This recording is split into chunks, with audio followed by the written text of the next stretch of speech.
Hello everyone and welcome to the YouTube channel of Sri Rama Bharati Public School. Today we will be discussing about sedimentary rocks. In previous lecture we discussed about igneous rocks. So now you know that igneous rocks are the rocks that are formed from the cooling and solidification of lava that flows out of volcano on the earth's crust. Now these are of two types: extrusive igneous rocks, the rocks that are formed by cooling and solidification of lava on the earth's crust, and the second is intrusive igneous rocks, the rocks that are formed by cooling of lava below the earth's crust, right? So now a question arises, are all the rocks igneous rocks? Are all the rocks formed from cooling and solidification of lava only? So the answer to this is no. Not all rocks are igneous rocks.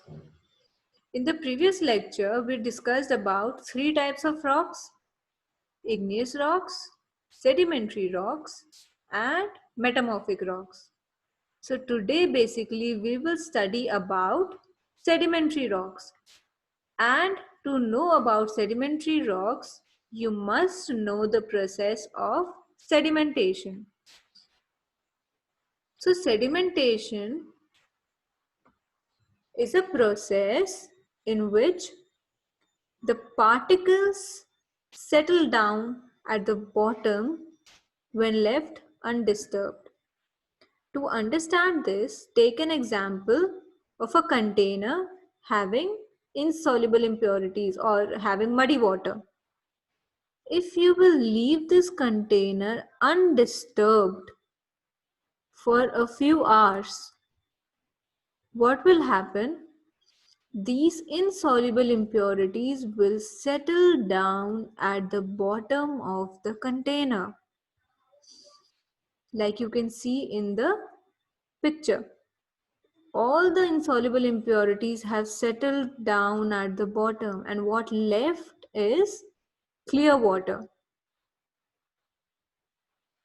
So this explains that sedimentation is the process of settling down of insoluble impurities at the bottom of a container, of an ocean, of a river, anything. So now another question arises is it possible for rocks to form through sedimentation? Can rocks be formed through this process by settling down of sediments?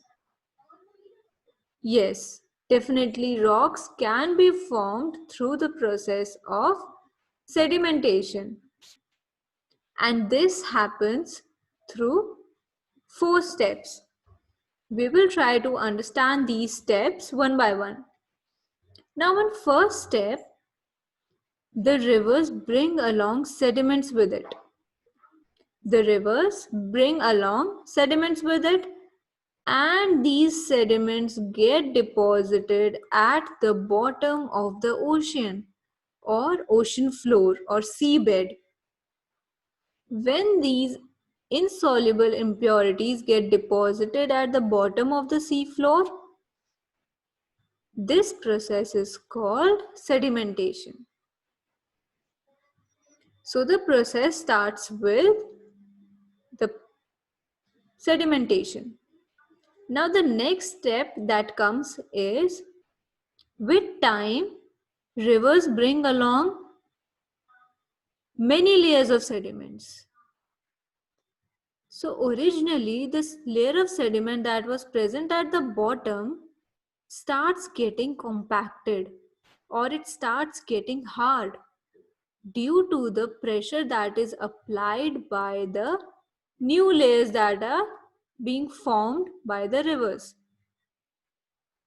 In second step, what happens is the rivers keep on bringing new sediments. So new layers of sediments are being formed, and these new layers keep on applying pressure to the already existing layer of the sediments at the bottom. When this happens, the bottommost layer of sediments starts getting hard, starts getting compacted, starts getting solidified.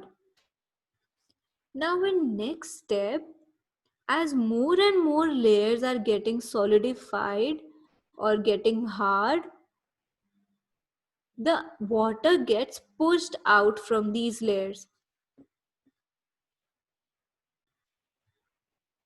The compaction forces out water of these layers.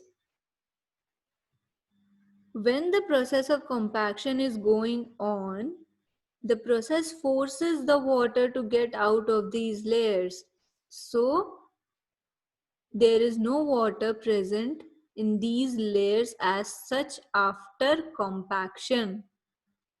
When the layer starts getting hard, when these layers start getting hard, they force the water present between them outwards,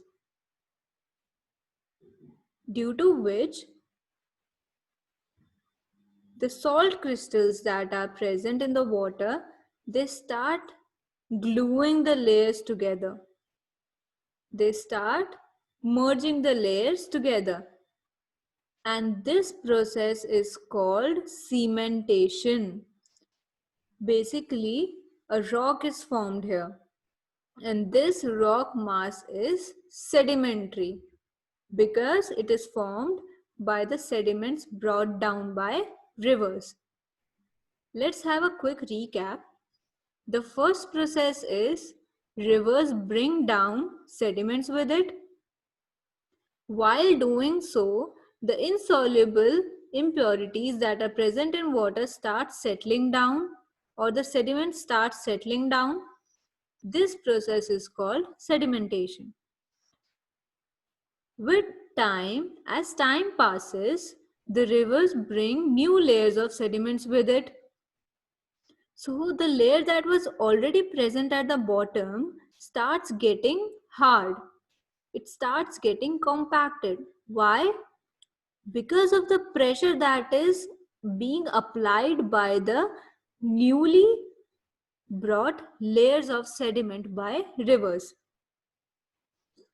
Now in next step, as more and more layers start becoming hard or start getting compacted, they force the water out of these layers. So basically there is no water present in these layers now, as they have pushed all the water outside.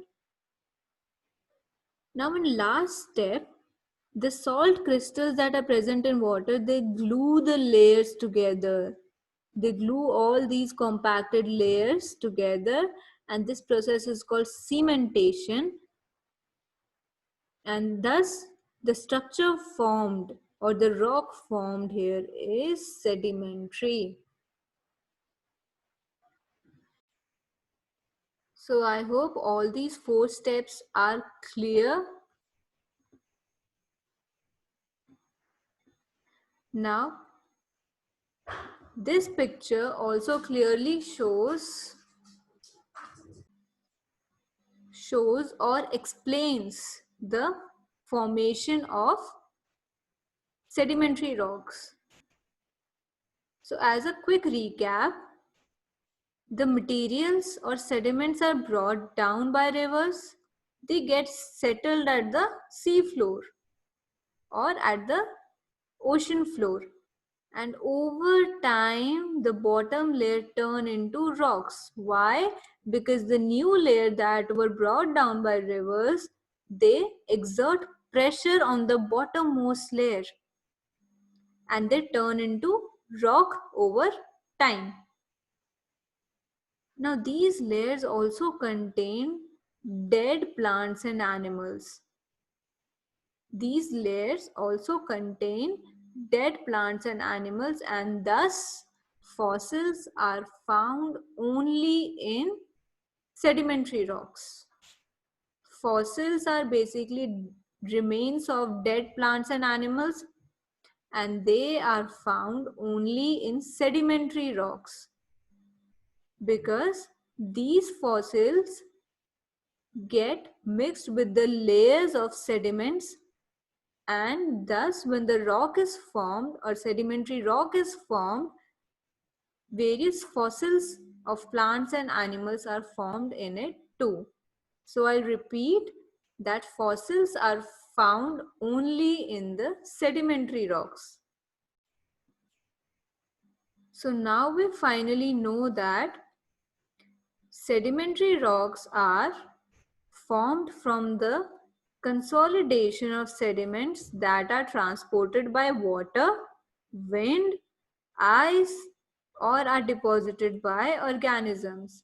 Sedimentary rocks are the rocks which are formed by sediments or unconsolidated materials brought down by water, wind, ice, or any other organism.